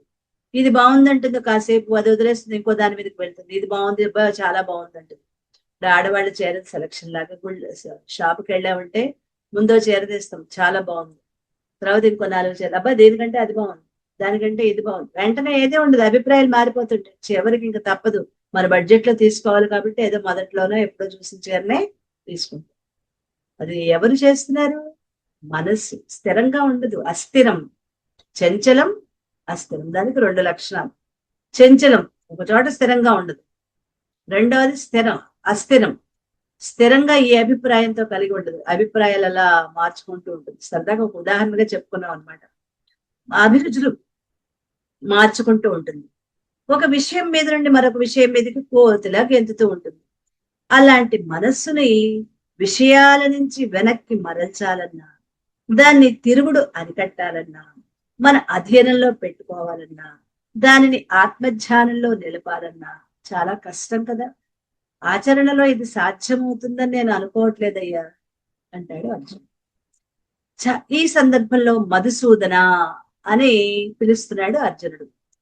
అయ్యా, మధుసూదన అంటే అర్థం, నువ్వు మధు అనే రాక్షసుని సంహరించావు కాబట్టి ఈ మనస్సు అనే రాక్షసుని కూడా నువ్వు సంహరించగలవు. నీకేం పెద్ద కష్టం కాదు, ఆ మధు అనే రాక్షసుడినే సంహరించు. అలాంటిది చిన్న మనసు అనే రాక్షసుని నువ్వు సంహరించలేవా? కానీ నాలాంటి వాళ్ళకి ఇది ఎలా సాధ్యమవుతుంది అని ప్రపంచంలోని మానవులందరి తరఫున వకాల్తా పుచ్చుకుని అడుగుతున్నాడు అర్జునుడు. ఎందుకంటే ధ్యాన సాధన చేద్దాం అనుకున్న వాళ్ళందరినీ పీడించే సందేహమే ఇది. సందేహాన్ని అలాగే ఉంచితే అది బ్రహ్మరాక్షసం. అందుకే గురువు దగ్గర దాచకుండా తన హృదయాన్ని విప్పి అడుగుతున్నాడు అర్జునుడు. ఇలాంటి సందర్భంలో శిష్యుడు బాధ్యతారహితంగా ఆషామాషిగా ప్రశ్నించకూడదు. నోటికి ఏదొస్తే అది గురువుతో మాట్లాడకూడదు. అలా కాపితే ఎలాగా, ఇలా కాపితే ఎలాగా, అది గురువుని ప్రశ్నించే విధం అడిగి దాని జవాబును తనకు అనుకూలంగా వచ్చేట అడగాల్సిన ప్రశ్నలే గాని ఆయనకు అన్ని తెలివితేటలు ఉన్నాయా లేదా, నా అడిగిన ప్రశ్నకి గురువు జవాబు చెప్పగలడా లేదా, ఆయనకు తెలియకపోతే ఆయన హేళన చేయొచ్చు అనే భావనతో అడగకూడదు. గురువును ప్రశ్నించే విధానం కూడా ఇందులో చెప్తున్నారు. తన సందేహానికి సరియైన కారణం చూపించాలి. అందుకే మనసు యొక్క చంచల స్థితిని వివరంగా, సందర్భోచితంగా వివరించి తన సందేహం ఎంతో సమంజసమైనది, ఇది నాదే కాదయ్యా అందరిది ఇదే అని అడుగుతున్నాడు. ఓ కృష్ణ, నువ్వు చెప్పే ఈ ధ్యాన యోగం సిద్ధించాలంటే మనస్సు నిశ్చలంగా ఉండాలి. కానీ ఈ మనస్సేమో గాలి లేని చోట దీపంలాగా నిశ్చలంగా ఉండేది కాదు. ఇప్పుడు గాలి మనం దీపావళి చూస్తూ ఉంటాం. అన్ని రోజుల కంటే దీపావళి రోజున మనం దీపాలు పెట్టే సమయానికి గాలి బాగా జొయ్యమని వీస్తూ ఉంటుంది. ఎక్కడి నుంచి వస్తుందో, దీపాలు పెట్టి బయట ప్రమిదలన్నీ మనం గోడ మీద పెడతాము, ఇంకా పూర్తిగా అవ్వదు, ఒక్కొక్కటి కొండెక్కిస్తుంటాయి. అలాగని అందులో నూనె లేదా, గాలికి అవి విఘ్నమైపోతూ ఉంటాయి. అలా గాలి లేని చోట దీపం నిశ్చలంగా ఉన్నట్టుగా ఈ మనస్సు గాలి లేని చోట దీపంలా నిశ్చలంగా కొని అలా ఏమైనా ఉంటుందా? అలా ఉండదు. దానికి చంచలం, కదిలే స్వభావం ఎక్కువ. ఎందుకు మనస్సు కదులుతుంది? మనస్సు వాయు, మన మనస్సుకి ఏ స్థితిలో ఉంటుంది? వాయువు స్థితిలో ఉంటుంది. అందుకే వాయువు ఒక చోట స్తంభించిపోయి ఉండదు. అలా ఒక చోట నుంచి ఒక చోటికి, ఒక చోట నుంచి ఒక చోటికి పరిగెలెడుతున్నట్లుగా మన మనస్సు కూడా ఒక దాని మీద స్థిరంగా ఉండదు, చంచలమైనది. దానిపై నుండి ఒకదానిపై నుండి మరొక దానికి వేగంగా పరుగులు తీస్తూ ఉంటుంది. ఇలా వేగంగా పరుగులు తీసే మనసును నువ్వు కృష్ణుడు కాబట్టి, ఇక్కడ కృష్ణ అనే పదానికి ఒక అద్భుతమైన అర్థం చెప్తున్నావు. కృష్ణ అంటే కర్షయతి ఇది కృష్ణ, ఆకర్షించేవాడే కృష్ణుడు. ఎంత అద్భుతమైంది! కృష్ణ అనే పదానికి అర్థం కర్షయతి ఇది కర్షయతి ఇది కృష్ణ అంటే ఆకర్షించేవాడే కృష్ణుడు. నోట్ చేసుకోండి. మళ్ళీ ఇటువంటి అద్భుతమైన జవాబు మనకు వస్తుందో రాదో నోట్ చేసుకోండి. నువ్వు కృష్ణుడివి అంటే అందరినీ ఆకర్షించేవాడివి. ఆకర్షించేవాడే కృష్ణుడు. ఆ కృష్ణ అనే పదానికి అర్థం నానార్థాలలో ఒక అర్థం అన్నమాట. మనస్సును నువ్వు ఆకర్షించి పట్టివేయగలవు. అది సామాన్యులైన మా అంతటి శక్తి ఉండదు కదయ్యా. ఎలా? ఇది కేవలం చంచలమైందనైనా? చంచలం ఒకటే కాదు, ప్రమాధి. అలా చెలిస్తూ చెలిస్తూ ఈ మనస్సు ఇంద్రియాలను క్షోభ పెడుతూ ఉంటుంది. జ్ఞానేంద్రియాలు, కర్మేంద్రియాలు వీటిని ఎంత బాధ పెడుతుందో తెలుసా? ఈ మనస్సు చేసే ఆలోచనల వల్లే మా అందరికీ ఏమవుతుందో తెలుసా? అసూయ, ఈర్ష్య, ద్వేషం, అలజడి, ఆందోళన, కోపం, భయం, ఆనందం, దుఃఖం ఇలాంటి వికారాలన్నీ మనస్సు వల్లే కలుగుతుంది. వీటి వల్ల ఇంద్రియాలు ప్రశాంతంగా ఉండవు. కోపం వస్తే కళ్ళు ఎరుపెక్కుతాయి, ఎర్రచీరలు వచ్చేస్తాయి, పెదవులు అదురుతాయి. ఇక దుఃఖం వస్తే కళ్ళ వెంట నీరు కారుతూ ఉంటుంది. ఆనందం కలిగితే ముఖం చాటంత అవుతుంది. భయం వల్ల దేహం అదిరిపోతుంది. లోపల ఎంత సంక్షోభం! దీన్నే ప్రమాధి. ప్రమాధి అంటే ఇంద్రియాలని క్షోభ పెడుతుంది. అంత బలవంతమైంది ఈ మనస్సు. మరి ఇది బలమైంది కూడా. కేవలం క్షోభ పెట్టడం ఒకటే కాదు. అబ్బో ఎంత బలమో ఈ మనస్సుకి! కళ్ళు మూసుకుని కూర్చుంటామా, ఇంకా మనసుకి ఎక్కడ లేని బలం వస్తుంది. అంకుశం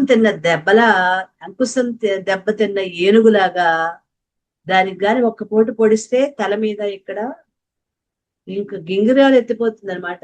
విజృంభిస్తుంది. అది విశృంఖలంగా పరుగులు తీస్తుంది. ఏనుగు నెత్తిన అంకుశంతో పొడిస్తే అక్కడ చాలా దానికి సెన్సిటివ్ పార్ట్ అనమాట. అంకుశం అంటే ముళ్ళు లాంటిది. అక్కడ గుచ్చుకోగానే ఏం చేస్తుంది? విశృంఖలంగా పరిగెత్తేస్తుంది. అలా అంకుశం దెబ్బ తిన్న ఏనుగులాగా ఈ మనసుకి ఎక్కడ లేని బలం వస్తుంది. బలం వచ్చి వేగంగా ప్రవహించే దానికి బలం ఎక్కువ. గాలికి మామూలు గాలి అయితే చల్లగా ఉంటుంది. తుఫాను గాలి ఎలా ఉంటుంది? అది చెట్లను కూడా పడగొడుతుంది. మన 2014లో అత్యంత పెద్దదైన తుఫాను వచ్చింది. అందరికీ గుర్తుందో లేదో, అది విశాఖపట్నం వాస్తవ్యులు, అనకాపల్లి, విశాఖపట్నం, విజయనగరం ఈ దగ్గర దరిదాపులో ఉన్న వాళ్ళని బాగా తెలుసు. హుదూద్ తుఫాన్ అన్నమాట. దాంతో ఆ రేకుల షెడ్లు ఉన్న రేకులన్నీ చెట్లు పడిపోయి అంతటి భయంకరమైన గాలి. ఆ గాలికి చిన్న చిన్న పాకలు, ఇళ్ళు మొత్తం అలా ఎగిరిపోయాయి. మనుషులు కూడా ఎగిరిపోయారు. బీచ్ రోడ్ లో అది కొంతసేపు ఆగింది. బయటకు వస్తే మనుషులు కూడా బలవంతాన తీసుకెళ్ళిపోయింది. అంత భయంకరమైన బలం ఉంటుంది ఏది, వాయువు. అంత బలమైనది ఈ మనసు కూడా. వరదలు వచ్చినప్పుడు నదులు, కాలువలు కట్టలు తెచ్చుకుని ప్రవహిస్తాయి. మనుషులు గాని, ఇళ్ళు వాకిళ్ళు గాని ఆ వానకి, ఆ నది యొక్క ప్రవహ ఆ నీటి ప్రవాహానికి కొట్టుకుపోతాయి. తుఫాన్ వచ్చినప్పుడు గాలికి విపరీతమైన బలం వస్తుంది. చెట్లు విరిగిపోతాయి, కరెంటు స్తంభాలు వంపులు తిరిగిపోతాయి. ఇంత మందాన ఉన్న కరెంటు స్తంభం కూడా అది ఎలా ఎవరూ తిప్పలేరు దాన్ని. ఎంతమంది కలిసినా దాన్ని ఆ వంపులు తిప్పలేరు. అలాంటిది ఆ గాలి వంపులు తిప్పేస్తుంది బలంగా ఉన్న కరెంటు స్తంభాలను కూడా. అంతటి బలం ఈ మనస్సుకి ఎప్పుడు వస్తుందో తెలుసా? ధ్యానంలో కూర్చోగానే వచ్చి స్థిరత్వాన్ని పోగొడు. అంత బలవంతమైంది. ఎప్పుడు తుఫాన్లు వచ్చినప్పుడు, ఆ తుఫానులు, వరదలు వచ్చినప్పుడు నీటికి ఎంత ప్రవాహం, ఎంత బలమైన ప్రవాహం ఉంటుందో, అలాగే గాలులు వీచినప్పుడు, గాలివానలు, గాలి దుమ్ము, తుఫాన్లు వచ్చినప్పుడు గాలికి ఎంత బలం ఉంటుందో అంతకంటే ఎక్కువ బలమైంది ఈ మనస్సు. అది ధ్యానంలో కూర్చోగానే మొదలవుతుంది. ఇంకా అక్కడ ఉండదు. ఆ మనసు ఎక్కడికో పట్టి వెళ్ళిపోతూ ఉంది.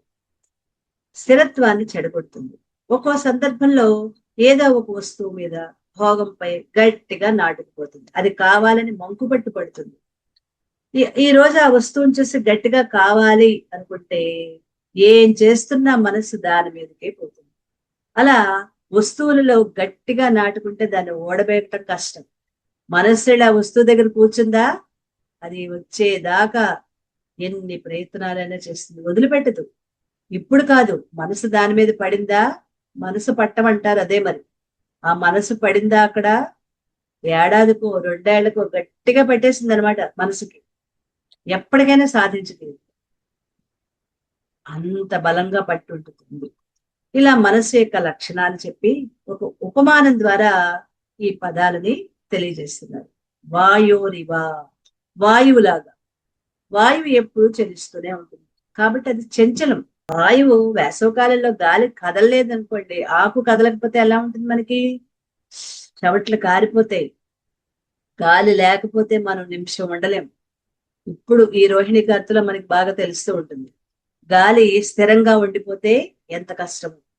ఇప్పుడు గాలి కదలాలి. గాలి ఎలా కదులుతుందో మనసు కూడా అంత విపరీతంగా వస్తూ ఉంటే అది చంచలమైంది. అది విపరీతంగా వస్తుంటే దేహేంద్రియాలకు బాధ కలుగుతుంది. మనస్సు కదలకూడదు, వాయువే కదలాలి. కానీ మనస్సు వాయువుతో సమానం. వాయువు యొక్క స్థితి అనమాట మనస్సు అంటే. వాయు స్థితి. అదేం చేస్తుంది? అదేం స్థిరంగా కూర్చోదు, గాలి అది ఎక్కడికో అక్కడికి పరుగులు పెడుతుంది. పరుగులు పెడితే పర్వాలేదు, దేహేంద్రియాలకు కూడా బాధ కలిగిస్తుంది. ఎందుకు దేహేంద్రియాలకు బాధ అంటే, మనసు చేసే ఆలోచనల వల్లే అసూయ, ఈర్ష, ద్వేషం, అలజడి, ఆందోళన, కోపం, భయం, ఆనందం, దుఃఖం ఇవన్నీ మనసులోంచే వస్తాయి. అవి విపరీతమైన ఆందోళన. దానివల్ల కళ్ళమ్మట నీళ్లు కారటం, కళ్ళు ఎరిపెక్కటం, పెదాలు అదరటం, శరీరం వణకటం, ఇవన్నీ మనసు యొక్క చేసే విన్యాసాల వల్లనే ఈ దేహేంద్రియ మనోబుద్ధులకి బాధ కలుగుతుంది. కాబట్టి ఇది ప్రమాది. దాన్ని ప్రమాది అంటారు. అంటే తెలుగు సంవత్సరాలు 60 సంవత్సరాల్లో కూడా ప్రమాది అనే ఒక సంవత్సరం ఉంది, కానీ ఆ పేరు కాదు ఇక్కడ. ఇది వేరే అర్థంతో అవగాహన చేసుకోవాలి. వేగంతో కదులుతూ అన్నిటినీ పడేస్తుంది. ఇనప స్తంభాలని మెలికలు తిప్పుతుంది. కాబట్టి చాలా బలమైంది. ఎందుకంటే ఇప్పటిదాకా చెప్పుకున్న దాని యొక్క మళ్ళీ లక్షణాలు ఇక్కడ వివరిస్తారన్నమాట. అంత బలమైంది. ఒక్కొక్కసారి స్తంభించిపోతుంది. దృఢం. మనసు స్తంభించిపోతుంది. ఇంకా ఆలోచించింది కూడా ఆలోచించింది. ఒకసారి చూడండి, నా మనసు మొద్దుబారిపోయింది అంటూ ఉంటాం. దాని మీదకి వెళ్ళదు. ఎవరని చెప్పినా మళ్ళీ మళ్ళీ ఆలోచించదు, అది వదిలేస్తుంది. కాబట్టి మనస్సును నిలపటం, నిశ్చలం చేయటం, సౌమ్య స్థితిలో ఉంచటం, ఇవన్నీ కూడా సుదుష్కరం. చాలా చాలా కష్టం. దుష్కరం అంటే కష్టం, సుదుష్కరం అంటే చాలా చాలా చాలా చాలా కష్టం. ఒక్కొక్కసారి ఒక్కొక్క దాని మీద మనసు పడేసుకుందా, అది దొరికేదాకా వదిలిపెట్టు. ఒక్కొక్కసారి దాని మనసులో భావన నాకు అక్కర్లేదు అనుకుందా, ఎవరు ఎంత చెప్పినా దాన్ని ముట్టుకోదు, దాని వైపు చూడు. అవే కదండి, చిన్న మాట పట్టింపు వస్తే ఇంక వాళ్ళతో మాట్లాడటం మానేస్తాం. మన తోబుట్టువులే అవ్వచ్చు, బంధువులే అవ్వచ్చు, చిన్నప్పటి నుంచి ఉన్న స్నేహితులు అవ్వచ్చు, ఎవరైనా సరే ఒక మాట పట్టింపు, అది సరదాగానో సంతోషంగా మనసులో, లేకపోతే కోపంతోటో ఒకళ్ళనొకళ్ళు మాటలు అంతకుముందు అనుకునేవారు, అప్పుడు పట్టించుకోవాలి. కానీ ఒకానొక సందర్భంలో పట్టించుకుంటారు, అది ఎప్పుడో కూడా తెలియదు. అంకంతే, వాళ్ళ మొహం చూడు, నా మాట నేనే విన్ను. ఇదో డైలాగ్, సినిమా డైలాగ్, నా మాట నేనే విన్నాను. అంత మొండి వాళ్ళమా మనం? అంత మూర్ఖులమా మనం? అంత మూర్ఖ స్థితిలో ఉన్నామా? మరి అంత మూర్ఖ స్థితిలో ఉంటే మనం అందరినీ సమానంగా ఎలా చూడగలుగుతాం? రెండిటికి వ్యతిరేకమే కదా. మన మూర్ఖత్వం అందరినీ సమానంగా చూడనిస్తుందా? అది ఇక్కడ మనసుని ఎలా చంచలం, దృఢం, ఇలాంటి వాటిని ఎలా తొలగించుకోవాలి అని అడుగుతున్నాడు అనమాట.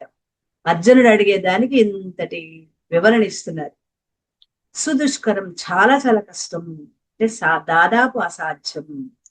అయితే అదృష్టవశాత్తు తన ఎదుట ఉన్నవాడు శ్రీకృష్ణుడు, జగద్గురువు, అసాధ్యాన్ని సుసాధ్యం చేయగల మహాత్ముడు. ఆయన మాత్రమే దీనికి ఉపాయం చెప్పగలరు, ఇంకెవ్వరూ చెప్పలేరు. ఇంకా ఎవరిని అడిగినా చెప్పలేని జవాబు కేవలం జగద్గురువైన శ్రీకృష్ణుడు మాత్రమే చెప్పకపోతాడా అనే ఆశ, భరోసా ఉంది అర్జునుడికి.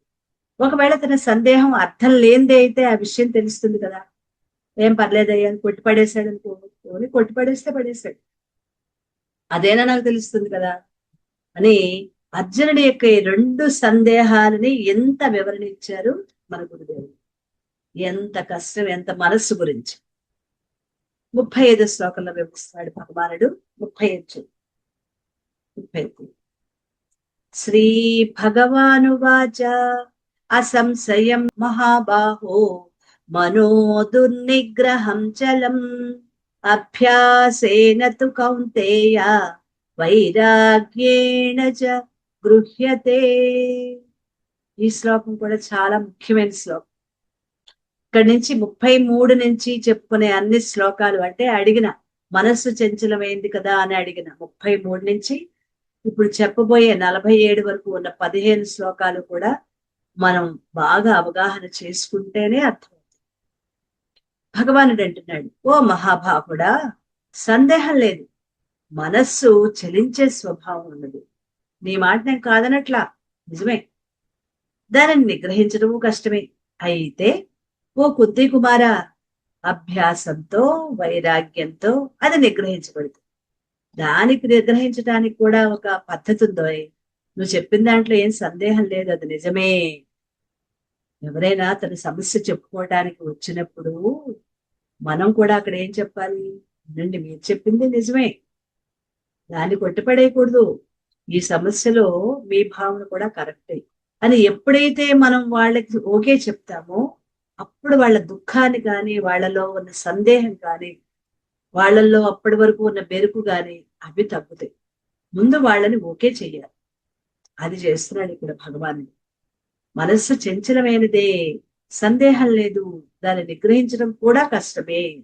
అయితే దీన్ని అభ్యాసంతో, వైరాగ్యంతో దీన్ని నిగ్రహించవచ్చు అంటూ అర్జునుడి ప్రశ్న, కృష్ణుడి సమాధానం, ఈ రెండిటిని విశ్లేషణ చేస్తే ఆ గురు శిష్యుల యొక్క మేధాశక్తి మనకి అర్థమవుతుంది.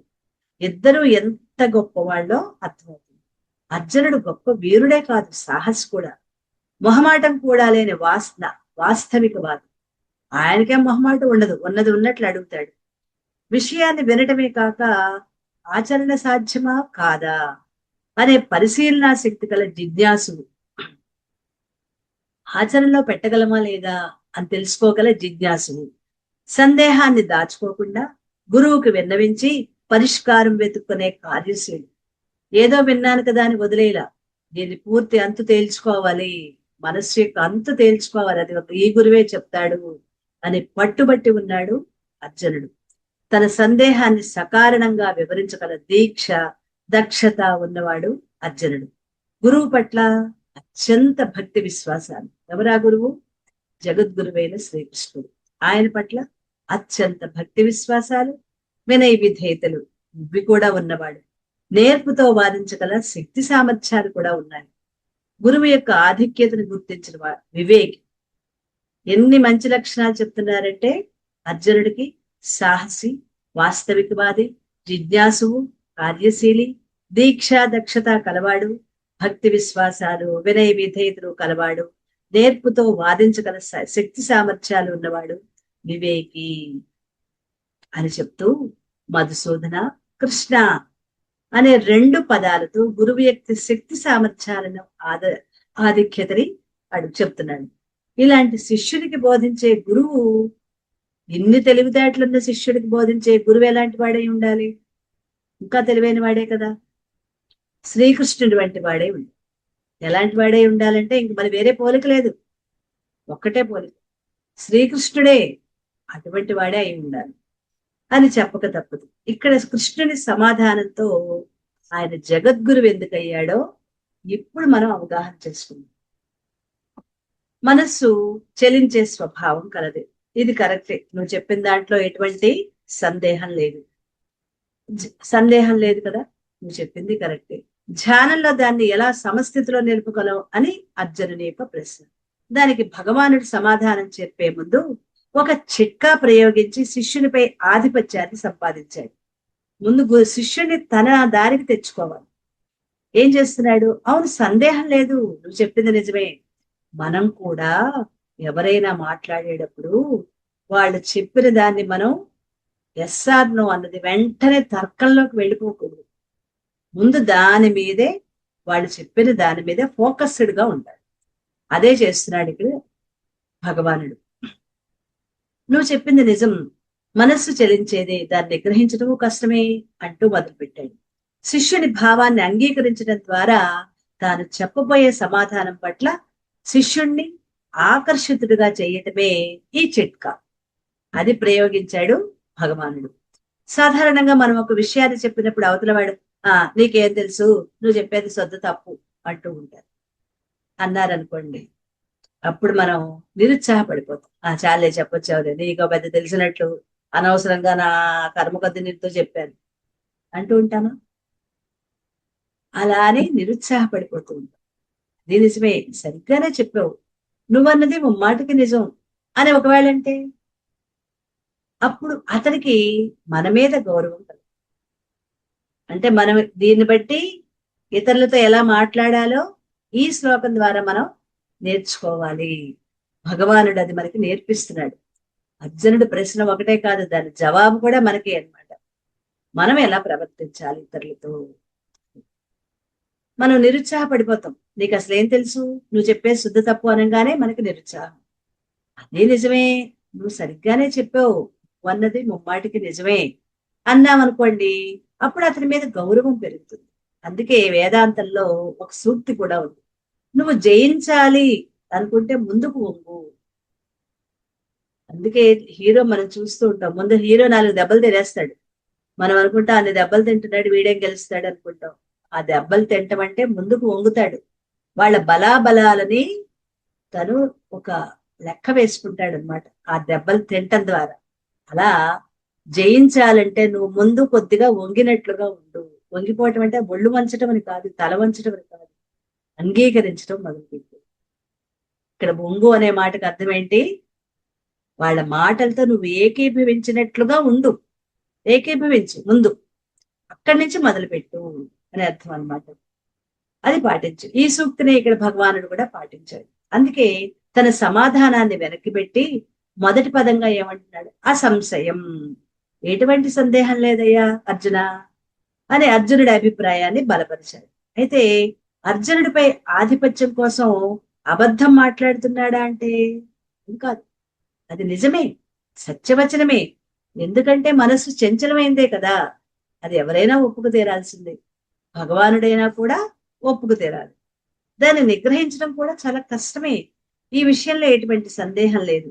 అయితే అలాగని అంత మాత్రాన మనం భయపడాల్సిన అవసరం లేదు.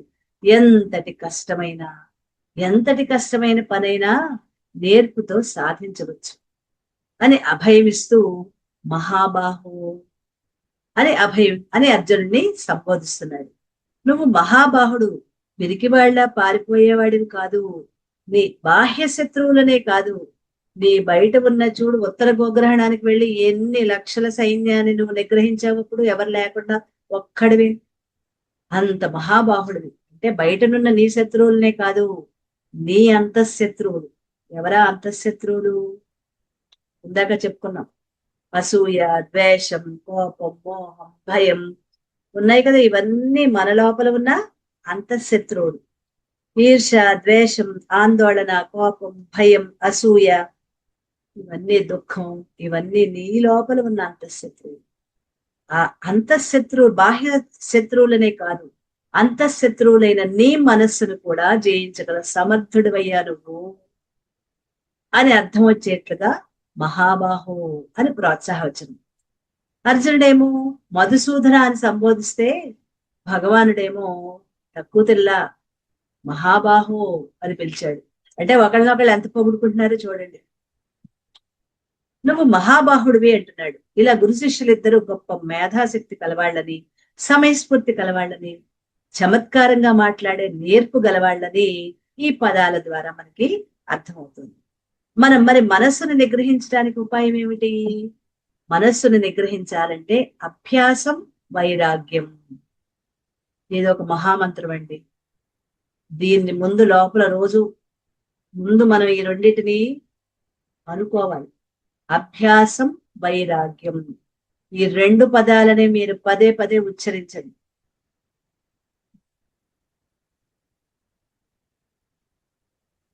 ఈ రెండు పదాలు అభ్యాసం, వైరాగ్యం, ఈ రెండిటిని ముందు మనం ప్రాక్టీస్ చేద్దాం. అప్పుడు దీని వివరణ మనం తెలుసుకుందాం. అనే ఉపాయాలను భగవానుడు తెలియజేస్తారు. పతంజలి మహర్షి కూడా ఇదే విషయాన్ని అభ్యాస వైరాగ్యాభ్యాం తన్నిరోధ, పతంజలి యోగ సూత్రాలు 196 సూత్రాల్లో ఒక దాంట్లో వస్తుందన్నమాట. 4 పాదాలు ఉంటాయి, 4 భాగాలు అనమాట. అందులో సమాధి భాగంలో ఉంటుంది. సమాధి అభ్యాస వైరాగ్యాభ్యాం తన్నిరోధ అది పతంజలి యోగ సూత్రాల్లో. అభ్యాస వైరాగ్యాలే మనస్సుని నిరోధిస్తున్నాయి అంటాడు పతంజలి కూడా. అభ్యాసం అంటే ఏదైనా ఒక పనిని నిత్యము చేయటమే అభ్యాసం. ఎప్పుడు చేస్తూ చేస్తూ ఉండటమే అభ్యాసం. అందుకే పిల్లలకి బలపం పట్టుకోవడం, పూర్వకాలంలో పలకలు బలపాలు ఉండేవి. అవి పట్టుకోవడం కూడా పిల్లలకి చేతకానప్పుడు ఏం చేసేవారు? ముందు పలకని ఆ బలపాన్ని పట్టిస్తే వాడు ఎలా పట్టుకుంటాడు? ఈ బలపం 2 వేళ్ల మధ్యలో ఇక్కడ పట్టుకుంటాడు. ఈ వేలు ఉపయోగించడు. ఈ 2 వేళ్ల పెట్టి ఇలా గీతలు గీస్తాడు. ఎందుకంటే ఈ మోటార్ నర్వస్ ఇంకా వాడికి గట్టిపడల, బలం లేదు వాటిని. అందుకని బలం కలిగించడం కోసం ముందు ఓ బలపం ఇస్తాడు. ఓ బలపం ఇచ్చి వాడి నేల మీద అన్నిటి మీద ఇలా ఇలా ఇలా గీతలు పెడతాడు. వాడి ఇష్టం వచ్చాడు ఇలా గీస్తాడు, సున్నాలు పెడతాడు, వాడి ఇష్టం వచ్చాడు. అలా వాడి చేత ముందు బలపం పట్టించడం చేత్తో అలవాటు చేసి ఈ 3 వేళ్ల మధ్య, బొటన వేలు, చూపుడు వేలు, మధ్య వేలు, 3 వేల మధ్య బలపం పట్టుకోవటం అనేది నేర్పించడం వచ్చిన తర్వాత వాడు మెల్లగా నేర్చుకోవటం వచ్చాక వాడి చేత సున్నాలు పెట్టిస్తాడు. వాడే పెడతాడు పలక నిండా, బోర్డు పెడతాడు సున్నాలు, గీతలు, రకరకాలవన్నీ. అలా సున్నాలు ఎప్పుడైతే వాడికి సున్నా కరెక్ట్ గా పెట్టడం వస్తుందో అప్పుడు వాడికి అక్షరాలు నేర్పిస్తాడు. అంతేగాని బడికి వెళ్ళగానే ఏబిసిడీలు, అక్షరాలు అవేమి నేర్పించారు. కొంతకాలం వాడికి వేళ్లతో రాయటం అనేది, నోటితో పలకటం అనేది, తోటి వాళ్లతో కలిసి, వాడికి ఒక్కడే ఇంట్లో ఒకళ్ళు ఇద్దరే ఉంటారు, అన్నయ్య తను, లేకపోతే తను తమ్ముడు ఎవరో అలా అనమాట, చెల్లెలు తను, అక్క తను, అలా ఎవరో ఇద్దరు మాత్రమే ఉంటారు, 2 3 ఇంతమంది పిల్లలు ఉండరు. ఇక్కడ అభ్యాసం మనకి 5వ సంవత్సరంతో మొదలు, 5 సంవత్సరాలు పూర్తయ్యేప్పటికి. అప్పట్లో ఇప్పుడు 2 ఏళ్ల నుంచి ఏడాది నుంచి వచ్చేసింది అనుకోండి. ఇప్పుడు వయసుతో సంబంధం లేదు. అప్పుడు నేర్పించింది 5 సంవత్సరాల కాలం ఇచ్చారు అప్పుడు.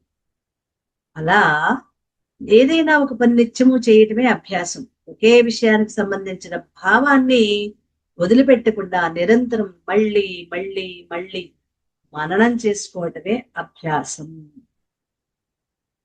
ఈ అభ్యాసం మనం ఇవాళ చేసి వైరాగ్యం గురించి, దీని మిగిలిన దాని గురించి రేపు చెప్తాం.